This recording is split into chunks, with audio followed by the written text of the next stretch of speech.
Second project's this right here, on the Vise top, okay? And I think some of you already started on it, some of you haven't. But the Vise top is basically used, put it right here, just like that, okay? And you put the screws on it, and it provides a stop so that if I put a part in here, there's a stop. Now, why is that useful? Well, let's say I had a part in here that was sticking out the edge, and I'm cutting on the end over here. So does it get pushed back? Doesn't get pushed back, but more importantly, I take that part out, and I can put a second piece in. I'm back where I started, huh? I don't have to think about where I'm at. I can have my numbers here, and I can say, oh, I'm going to go in 5 thousandths, take a cut, go in 5 thousandths, go in cut, and then when I hit 0, I'm done. And all the parts will be the same, okay? So that's why we make these. Very important. Efficient production. It's basically a little production tool. Right on the top. Now, the second thing is, this is what we call trimming ahead, okay? Now, trimming ahead means that the head on this milling machine will be 90 degrees to the surface of this table. 90. Because we don't want the head to be like this, then we're drilling at an angle, right? We don't want that.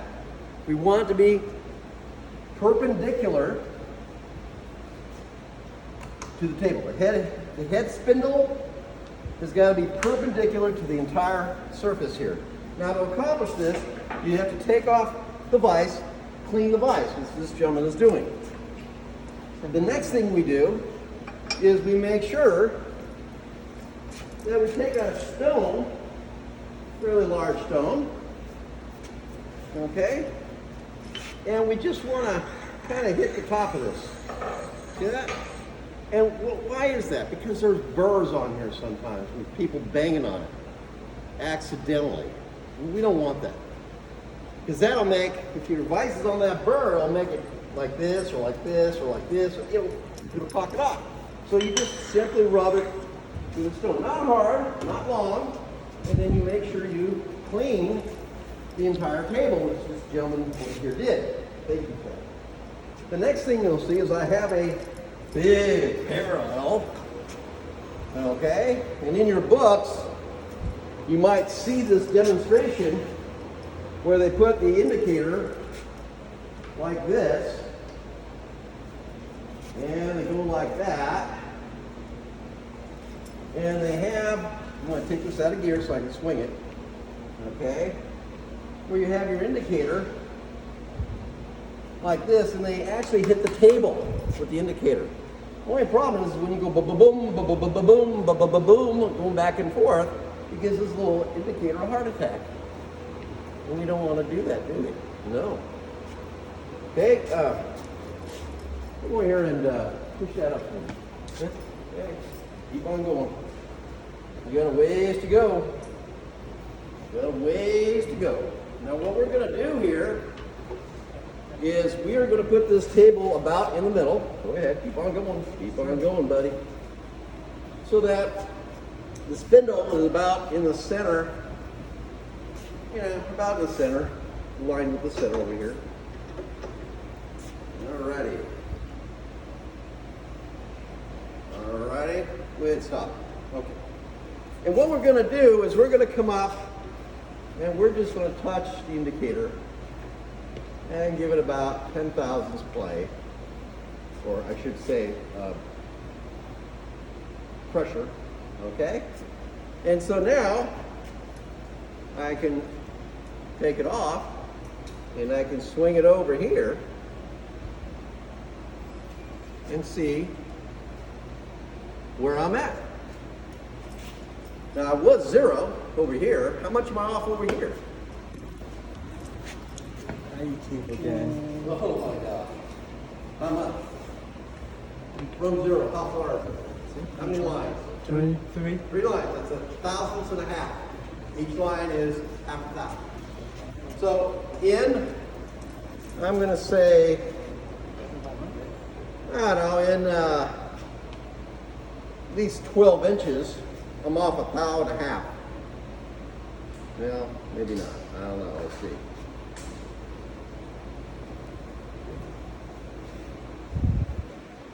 This indicator does not repeat. a bad indicator, but try it again. Do it a couple times, because sometimes the indicator is not so good if you don't have a very good indicator. And here I'm only one line off. So it's a half a thou. Half a thou in 12 inches is not bad. Now, if I had to adjust, let's say it was 10 thousandths, it's not acceptable. What I would have to do to adjust it this way, right, is I would have to loosen all 4 of these bolts. Now, when you loosen them, you don't loosen them like take off the bolts. You just loosen and crank it back down. Loosen, crank it back down. Loosen, crank it back down. Loosen, crank it back down. And then you would grab over here, this bolt will turn, it's going to turn a gear, which will turn it this way and this way. As you turn that bolt, it'll move, not like Right. loosen the bolt. It'll move back. Good. Loosen and then crank. Okay? And it would turn. Okay? Now, being it's only half a thou out, I'm not going to play with it. Okay? I'm not doing it. Because I don't believe this indicator is that good to begin with. And I probably shouldn't use that indicator, but. And so now you say, that's great, Mr. Don, but how do you do it this way? You say, it goes, look, it don't come over here. And they'll tell you in the book that you need to move the table. How about this? I'm off one line. So I'm 0, and I'm off a half a thousandths this way. And this way, I'm a half a thou off. Now, if I have 0 over here, and 0 over here, and 0 over here, I got 3 zeros. What might you think would be over here on the other side? It should be, okay? I mean, you got 0, 0, 0, and you got 5 over there, there's a problem, okay? There's a huge problem, okay? Just for laughs and giggles, let's see if I can come over and do that. And take a look. You verify it. What is it? 0. Oh my God. Thank God. All right. So if it was off though, let's say it was like 5 over here and plus 5 over there, right? So now you'd have to move it this way. You would loosen these 3 bolts over here. And then you would turn this bolt over here and crank it back and forth. Now you can look down here. This is a big gear. Very sloppy. So again, loosen, tighten, loosen, tighten, loosen, tighten. And when I say tighten, you just kind of gently tighten, not over tighten. Okay. All right, that's how you determine whether a table, a head is trammed to the head. Okay, the head's trammed in. Using a big indicator, a big thing like this. Now, if you don't have something like this, big parallel, you can make one. Take a big piece of steel, serve it around both sides. All right, now crank that back down. Now I'm going to get over here. I'm going to show you the vise. Come on over here so you can see this vise.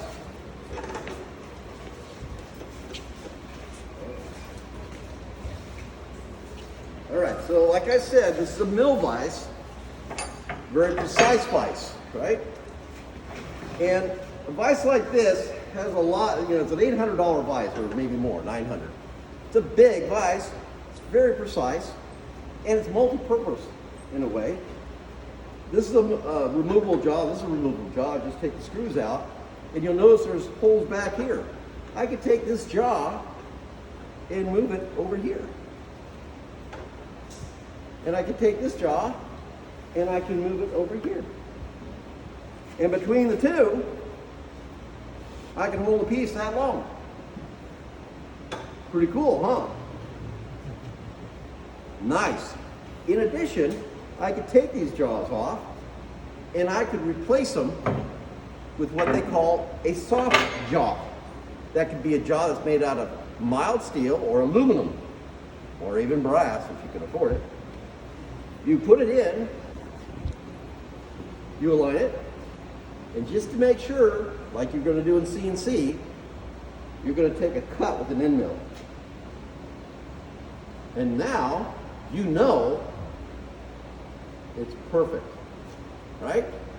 If I take a cut with an end mill in my jaw and I clean the jaw surfaces with my end mill, those things are perfect. Perfect. Okay, you don't need to align hardly, but you do want to align just to make sure, but that's just to make it perfect.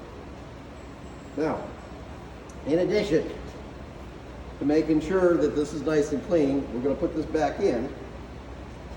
I want to show you what the bottom's like,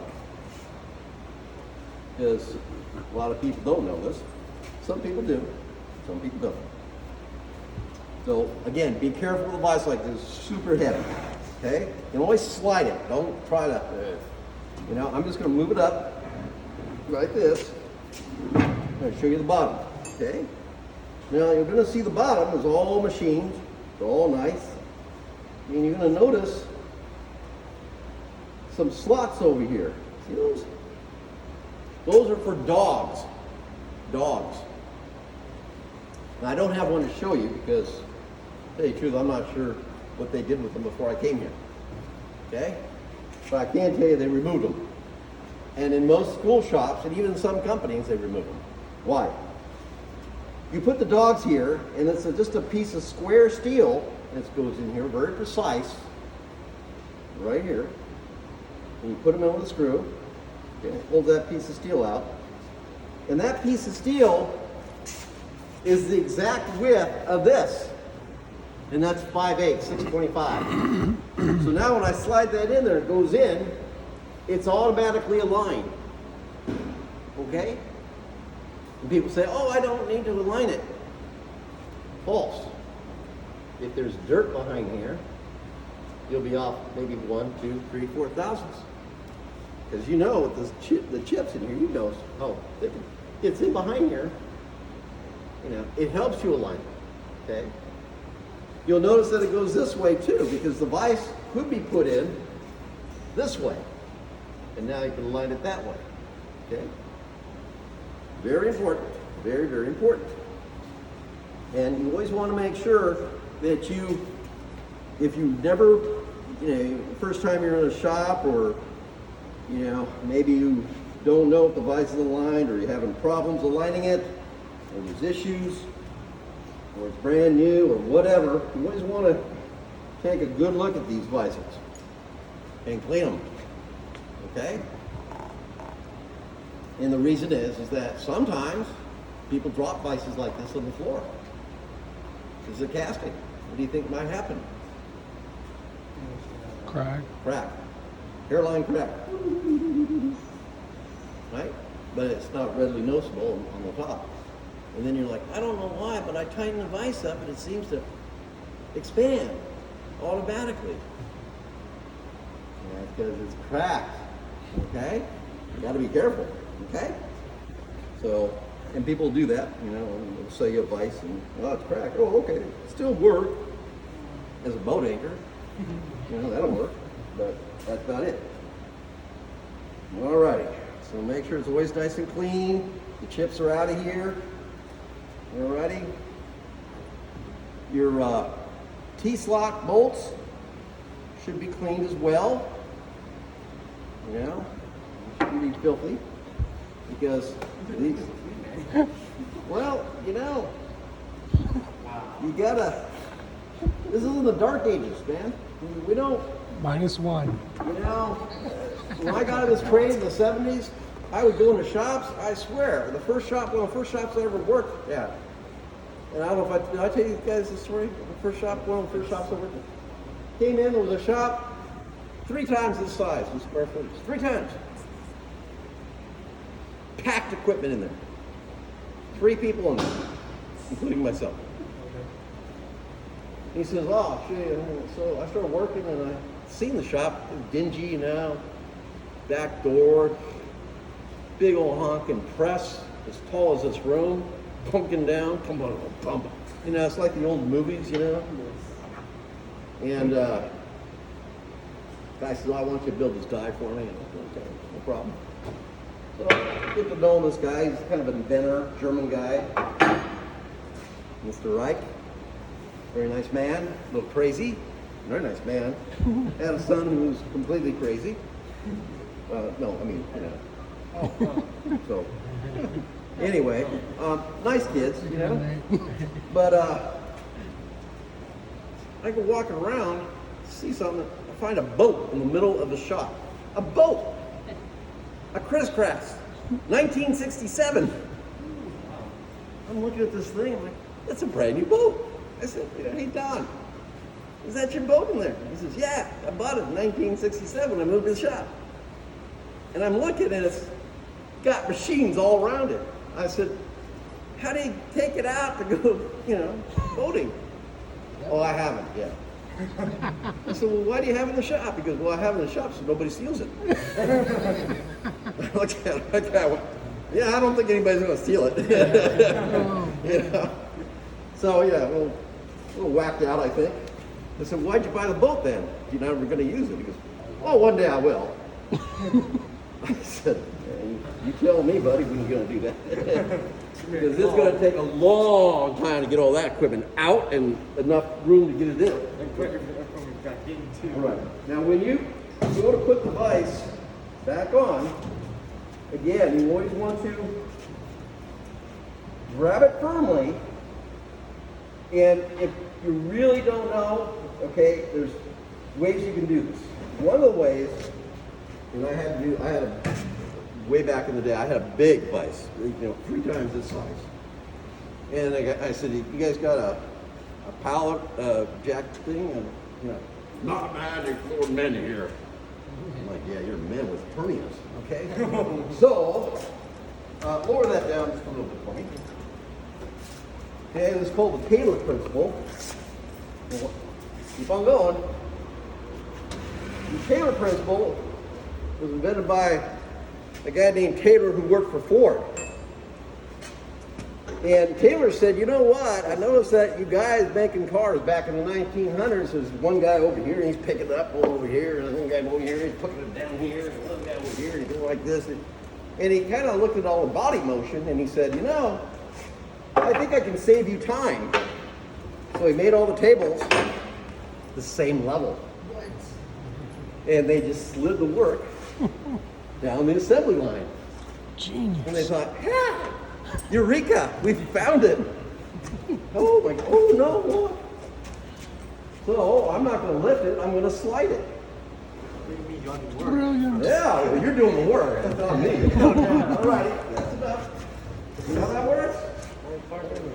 Yeah, now crank it back up. All righty.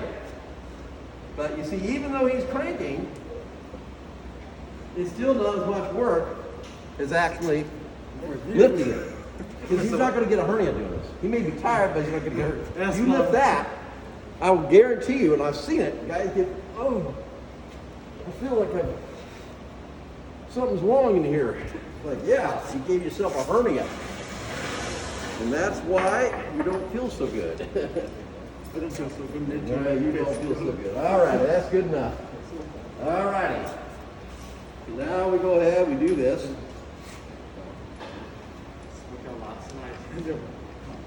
Yeah.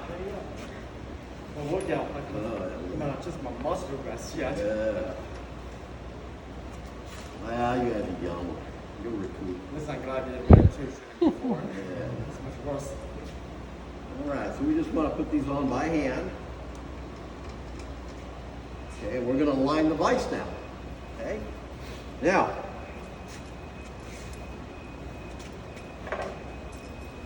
and we want to try to make sure that the vise is about in the middle. About. Now, the reason we want it in the middle is we could have it off to one side. We could. However, if you have weight always on one side, it's going to make this wear funny over here. And this wear funny. It's going to make it wear like this and like this. Okay? That's not going to work. Okay? So try to have it always in the middle, because then you can go equal both ways. Okay? All right. Now we're just going to come back, and I'm going to bring this around, and now I'm going to lock it. Okay? And I want to make sure it's in gear. We'll lock it. Now, when you guys do this, I've seen some of you go like this. Okay, that's all right, but here's a better way. Okay? Just like Guilty. that. Now, it can't move this way. Huh? Yeah, it can't move that way. The only way it can move is with this little indicator right here. It can move backwards like that. And we're just going to put a little bit of pressure on there. Okay. Then we're going to go like that. And what I do is I always lock down one. Okay? And you crank her up. And you say, I'm getting old. All right, well, let's do it the other way then. Let's bring this down. There we go. I can bring this down a little bit. 2 inches, I said. And there we go. That's good enough. There. That way I don't have to work so hard. And I'm going to bring it about 100 or 200 thousandths down. Always going to make sure this is nice and clean. And I'm going to give about a 5 to 10 thousandths preload on it. I'm going to bring it up to 0. I'm going to lock the table. Okay, when I lock the table, it'll be moving a bit. And then I'm going to go like this. Oh no, look at that. Oh no. See that? That's not good. It's gonna be like, wow, which way am I going with this thing? And then you just wanna kind of make sure you go the other way. Alrighty? Boom. Alright, now I'm gonna go back. All the way. I'm gonna go, oh my gosh, George. All right, over here, make sure this is it, this is tight. All right, good. Put my 0 over here. I did it once, right? I'm gonna do it again. This is from scratch now. All the way, gotta go all the way. All right, so we're about 12 thousandths or so. And I'm just gonna lightly, tighten. Okay. And I'm gonna hit this until it goes to 0. Okay. Whoop, wrong way, George.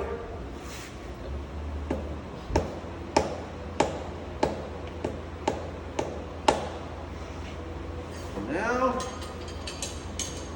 I'm going to tighten a little bit. And I may have to do this again. So let's see how close I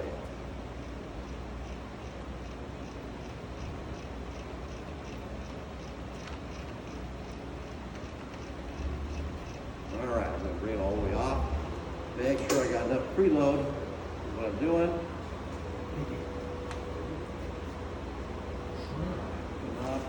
Another 5 thousandths or so preload. And I'm going to do it one more time. Everybody agree it's on 0? I'm going to go all the way to the end.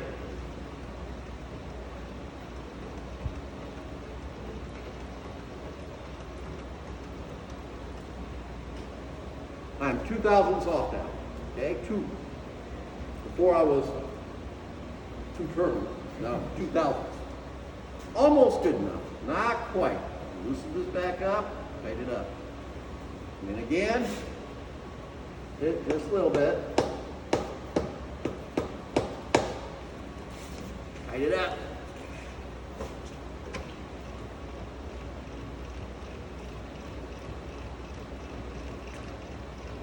All right. Everybody agree that's 0? Yeah. Didn't see it move, did you? Now, why did I tighten one and keep the other loose? pivot, right? If you keep them both loose, you don't know where you're going, Travel. right? When you hit it, it goes this way, that way, right? Nobody knows. But if I keep one tight, I can pivot like this or like this accurately. And keeping this one just slightly stuck.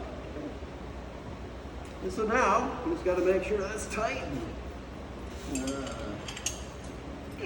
That's tight. We're done. We've indicated in the vise.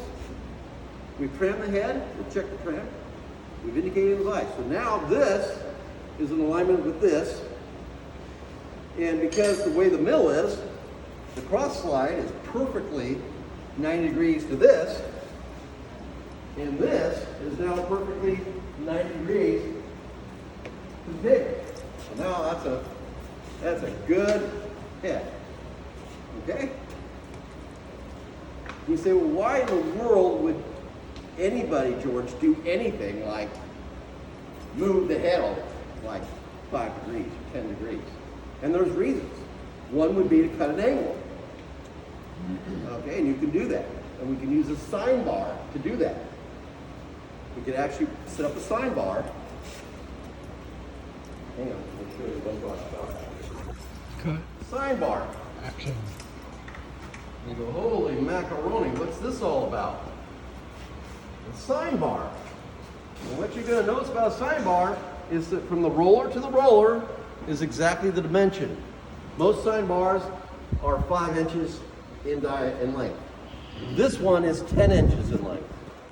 Meaning that if I calculate, and all you got to do is 10 times the sine of the angle, okay, 10 times the sine of the angle, and that'll equal the buildup that you want here. Okay? So, if I go 10 times the sine of the angle, and we say we want 30 degrees, the sine of 30 degrees is 0.5. So 10 times 0.5 is 5 inches. Right? So now, we get a 5-inch block. We put it under there. Remember how we trimmed the head in like this? And now we're going to move this to 30 degrees. And we're going to trim here and here with that indicator, because now the spindle's at 30 degrees. And if it's 0 here and 0 here with a 5-inch block under here, then we know that this head is exactly set to 30 degrees with the sine bar. Okay? And you're all going to use a sine bar. You are all going to use it. And you're going to make those 30-degree blocks and those 45-degree blocks exactly 30 and 45. He's nodding his head, and this guy over here is working on it right now. It's the coolest project ever. Right. It's a very good product. Okay? And you say, what the hell would I want those little blocks for? Because you can put it now in here and put your part at 30 degrees without moving the head. We do that today. Or you can move the head if you like. Personally speaking, if I can get away with a 30-degree standard, that's what I'm doing. I don't want to have to break out this gonzo thing. I mean, I will if I have to. It's a big part, you know, a monstrosity, you know. I need a 30-degree angle on this piece of steel. It's almost as good as the You table. know, go see the welder down there, and he'll cut you that sucker for you. Right? A little pretty. That's right. But I can do it here. You know, I can set this up, cut that angle with my mill. No problem. Just take me a little bit of time. That's all. But it'll be precise when I'm done. It'll be exactly, not approximately. It'll be on the money. All righty? Any questions about this? Okay. Now, some of you are probably asking, why do I have these wood blocks over here and over here? Thank you, sir. And that is because we want to make sure that if we drop anything, they drop on the wood and not on here. Because on here it's going to ding. And then you're going to have a burr, right? And that's why we do that. Any questions? All right. So, again, we're going to take this off, flip it upside down. We're going to lay it upside down, just like that. Just like that. Don't go like this. No. upside down. Needle facing up, okay? All right. Now, gotta put a collet in. You got an R8 collet, and you got an end mill.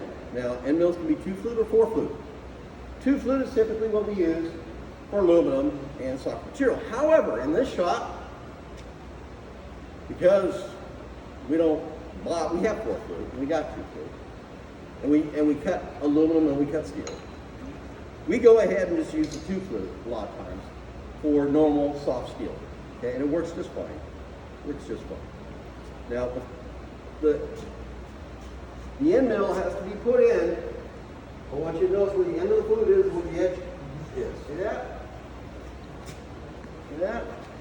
That's where it has to be. Just like that. Alrighty?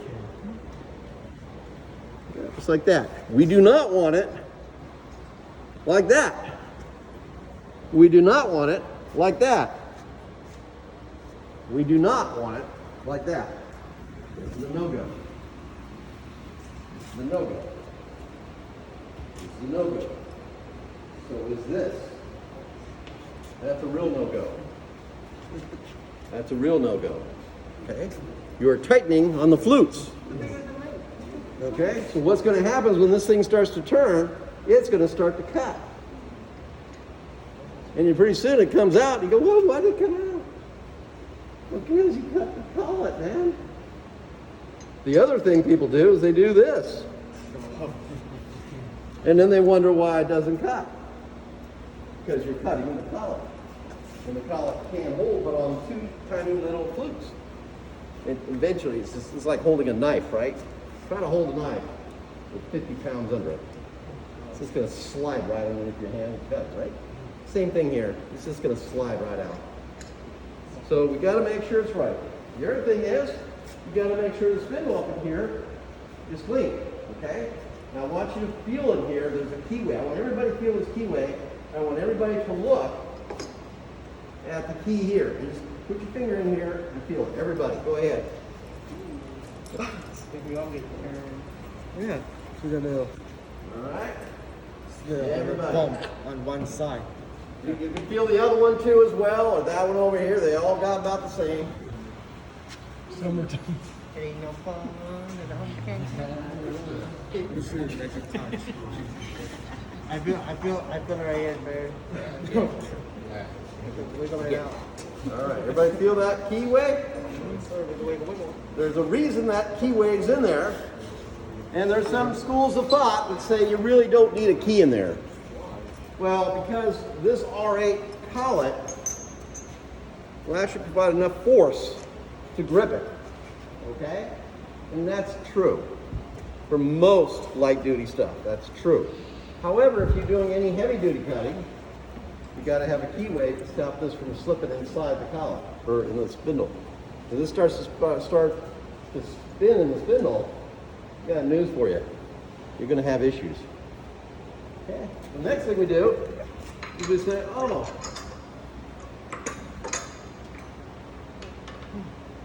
George, what's going on? I can't feel anything up in here. Watch. Up there. Woo! Miracle. Okay? Now, over there, you have the hydraulics. Now stand here, and I want you to look at the top of the spindle. All right, look at this. This one. Have you already indicated in your vise? No. I'll leave it. Watch this one.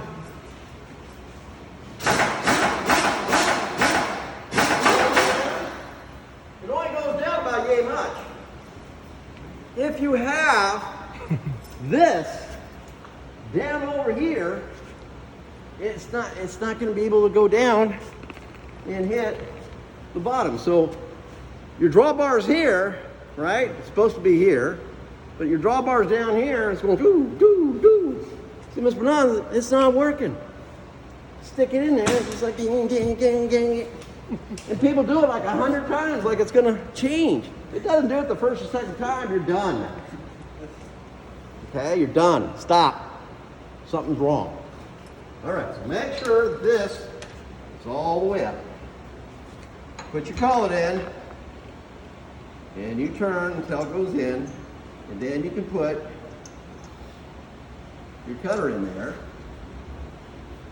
Push it all the way up, reach up here, and tighten it by hand. And then you can adjust where it should be, okay? Then you can take this, or you can take the other the same size, but I will use this one. And again, I want you to put it on the right side like this. Oops. That's not supposed to happen, George. Now put it back in. All right, and we go. We tighten this up by holding the brake in and turning it to the right.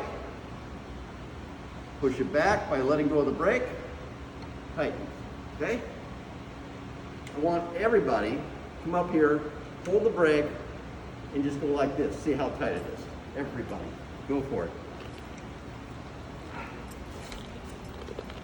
Don't be a gonzo about it. Just feel it. See how tight that is? It can be tightened some more, but it doesn't need to be real tight. Not real tight. Because if you over tighten it, you strip it. Otherwise, it's going to smack right there. As you can see, it's happening. Okay? Makes a hell of a noise. Okay? And it's probably even happened on the other side. And it has. Yeah, and that big one over there, look at that. Yeah. Now, if it hits over here and it keeps on turning, it'll loosen itself and the cutter will just fall right out. If it goes the other way, it'll tighten the cutter, keep on tightening until it strips. And then this is stuck in here, but I can take the drawbar out, but it's still stuck in there. What do you do? All right, don't do that to me, okay? All right.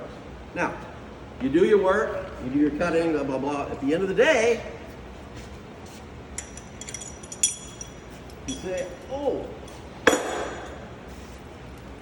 you're down here somewhere. You say, well, it doesn't have anything up here anymore. It fell down. And I'll say, yeah, it did fall down, you're right. It fell down. Let's bring her back up. Up Simba, all the way, tighten. Now, when you tighten it. Because on this one over here, again, stay here. If you don't tighten the quill, like it's not tight here, you don't tighten this, all this thing's going to do is push it down. Yeah, this thing's going to come down. And it's, I had it up, it went down. Now tighten the quill, okay? Okay, so now to take it out, reverse operation. Loosen, okay? Take this out once you loosen it. One turn by hand. Well, make sure you loosen it. There. One turn by hand, okay? Take your mallet out. Okay? Put your hand just like that, okay, up against the collet, not down here, up here. Grab spindle, if you will. Okay? You mean ouch. Okay? You all saw me hit it. Comes right out. Comes right out. Now, I can reach up here by hand, watch the collet, and I can unscrew the collet by hand. Okay? You don't need to hit it. You don't need to do anything. Come all out, you put her back. Okay, put this back over there. You put your hammer back over here. Okay. On a machine like this, there's an oiler usually, and we just go ahead and we pull it up, either at the beginning or at the end or both, once. And what that's going to do, you're going to say, well, it didn't go down. It's not supposed to go down. It goes down very gently as you move this in and out and in and out and up, and it automatically forces oil in here as you do that. So by the end of a 4-hour period, you basically have lubricated it. And then again at night, for the second shift guy, you do it again, and then he works all night. And that way you know that you got at least 8 hours of oiling done on your machine. And if you do that, and these machines have, machines like this is like 1970s vintage, okay? Nice machines. This thing, I'm gonna say is older than you guys, okay? And it's really pretty good. I mean, it's within a couple thou all the way around. Maybe even more than that, about 1,000. Okay? So you got to be careful, right? Keep your equipment well lubricated. Take care of your equipment, and it will take care of you tenfold. Okay? You don't take care of your equipment, eventually you'll come back and bite you. And then you're like, I don't understand. And I work for people, have a mill and a lathe in their shop, 40 years, still do precise work. They took care of it. There's some people I work for that had the same machine, never took care of it, and then it broke one day. It's a piece of junk. It's a Monarch, 1933. You never oiled it. What do you want, right? So, you gotta make sure that you're taking care of your equipment, and it'll take care of you, and it'll come back, okay? Any questions on this? Look pretty simple? Yeah. It is. It is. It's pretty simple. Yeah. Anywhere else that you use lubricated? Yes. Good question. Excellent question. So you'll notice these little drop things over here. And it says somewhere, I don't know, somewhere around here, maybe not. It's like, they tell you like 3 drops of oil every 8 hours. I mean, I do this in the summer. There's one over here, one over here. There's Zerk fittings sometimes in here on some of them. And sometimes there'll be a fitting over here on the back side. On this one, it does not have it. They said I don't see it. No, I don't have it on that. And that's basically all there is. I think some machines that have covers to protect like the weight here. Yes. How important is that? Is that like a big deal? Or? Yeah, I mean, here's the reason is, okay, we don't use a lot of air in this shop. We wipe everything down. But in a lot of shops, you have an air hose next to each machine. You blow that stuff every day. And that gets underneath here, right? And we have covers over there. And when you have a lot of chips and you use a lot of air, you don't want those chips to get underneath, okay? So that's why you have these wipers. So if you're not using air, you don't really have to worry. Not really. Not really. And you can use air, but just don't, just use an air gun. And most of you may not know this, but when you use an air gun, you just, you gotta just blow the chips off. That's what it's there for. You don't sit there and you don't do that, right? You want to just kind of blow it off, right? And then use your rag and clean her off. Okay, and away you go. Okay. And again, we always want to make sure we keep these machines somewhat clean because they do get dirty, and I do like to keep them oiled. Now, some machines have automatic oilers. The green machines that you see here all have automatic oilers, so all you gotta do is keep it full. Okay, the others, there's the oilers on the side. Some of them have just a crank, like this one over here. It has this little crank over here. You do that once, and you're done. Okay. So the kind of oil we put in here, we just put a Vactra #2 oil. And that's typically what they use. Don't put cutting fluid in there or cutting oil. Two different oils. Okay. What's the kind of oil again? It's a Vactra #2. That's very typical used machine oil in the industry. It's like a 30 weight oil almost, but it's not 30 weight. You could put 30 weight in there. Now, some of the higher end machines, like your Hardings, they, for the weights, they actually use a transmission fluid. Okay? But they say alternatively you can use 30 weight in some cases.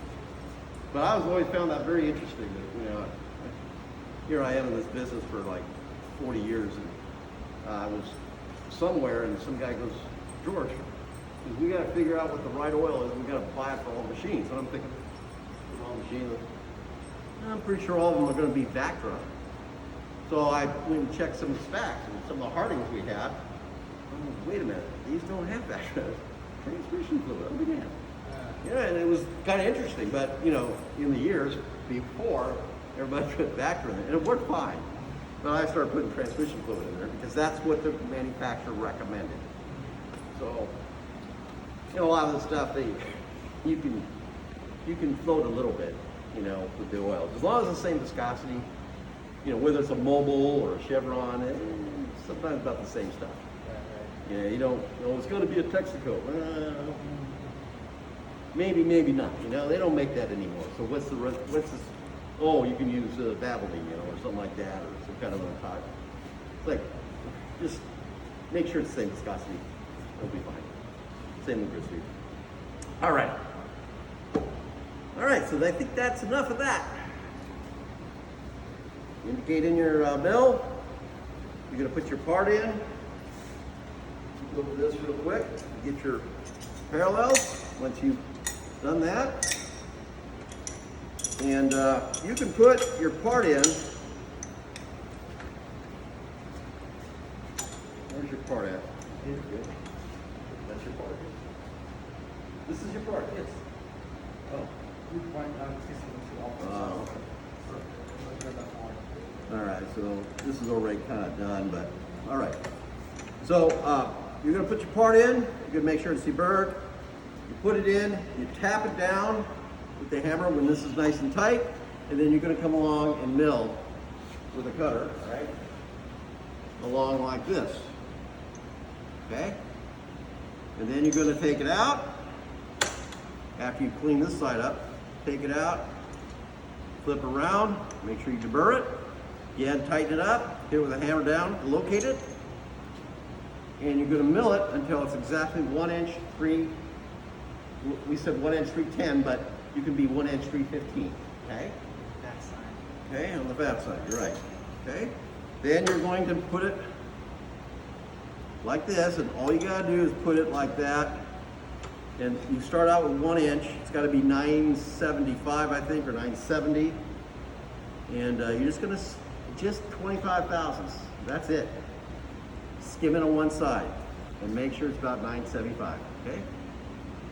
And then what you can do, you don't even have. Once you have it like that, what you can do, and this guy did it like this. He had it like that. He skimmed on one side, right? He didn't take it out of the vise. He just went ahead with the end mill, and he touched and he cut over here with the end mill, and he made that 485. Okay, so you don't have to take it out. And once you have that, you drop the end mill like I did, which is the reason you got to be really careful about putting stuff on like that. You will file. Put it over here. You deburr the entire part. You have a little file over here. And, you hit it all the way around, making sure that everything is deburred, okay? Now, once it gets to this point, you gotta take it over to the dicom and dicom everything, all around, okay? Everything. You gotta make sure it's completely burr-free before you do it, though. Because if it's not burr-free, then you're gonna have a problem with your layout. Okay? Make sure.